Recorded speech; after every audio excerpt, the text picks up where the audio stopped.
Today I'm reviewing the ULTIMEA Skywave X60 7.1.4 channel professional wireless surround sound system. If you want to check current pricing or availability, it's linked below.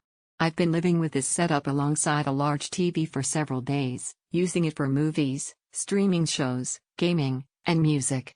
I'm talking real listening sessions at everyday volumes, not just short demos. Let's set expectations clearly. This is not a flagship cinema-level rig with separate amplified components and dedicated room calibration. If you're after maximum headroom or full-blown dedicated speaker stacks, that's a different class altogether. What this system is built for is an immersive Dolby Atmos experience without running a maze of wires and without a traditional AV receiver. In real use, the first thing that stands out is how expansive the sound field feels compared to typical 2.1 or 3.1 bars. With true 7.1.4 channels, the sense of directionality, especially in action scenes, is more apparent. Overhead effects are present in Atmos content, and there's a perceptible layer beyond just left/right/front staging. The 8-inch wireless subwoofer delivers solid low-end. Deep effects in movie soundtracks land with weight, and there's enough punch for music without feeling boomy. Placement makes a difference. A corner can exaggerate bass, but once dialed in, it sits well with the rest of the system. In day-to-day listening, the system feels balanced. Dialogue comes through clearly without needing to push volume high. Background music and compositional elements retain texture instead of flattening out. At louder levels, the system stays composed, without obvious distortion.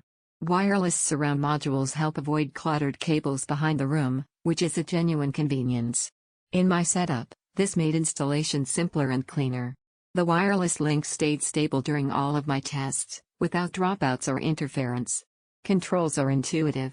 Switching sources, engaging surround modes, and adjusting levels didn't require constant fiddling. There's enough flexibility to tailor the sound to the room without overwhelming menus. Now, limitations.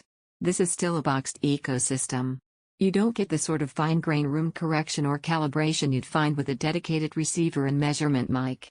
In a perfectly treated room, if that's your environment, there's a ceiling to how much tuning you can do. Compared to simpler soundbars, it's noticeably larger. You need space for the bar, sub, and rear modules.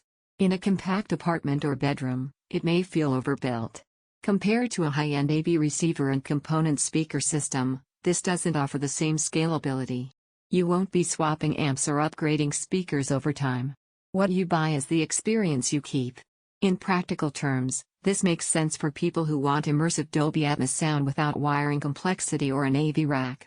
It's suitable for a living room where you value spatial effects and dynamic range, but not for someone seeking altar-level duplication of a dedicated home theater install. Build quality feels robust. The finish on the bar and modules doesn't feel flimsy, and the wireless performance was consistent in my sessions. So here's how I'd frame it.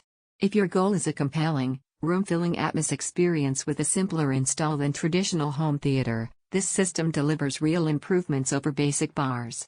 If you're prioritizing modular upgrades, receiver calibration, or extreme power headroom, a component system still holds advantages. Check current pricing below and evaluate it against your needs.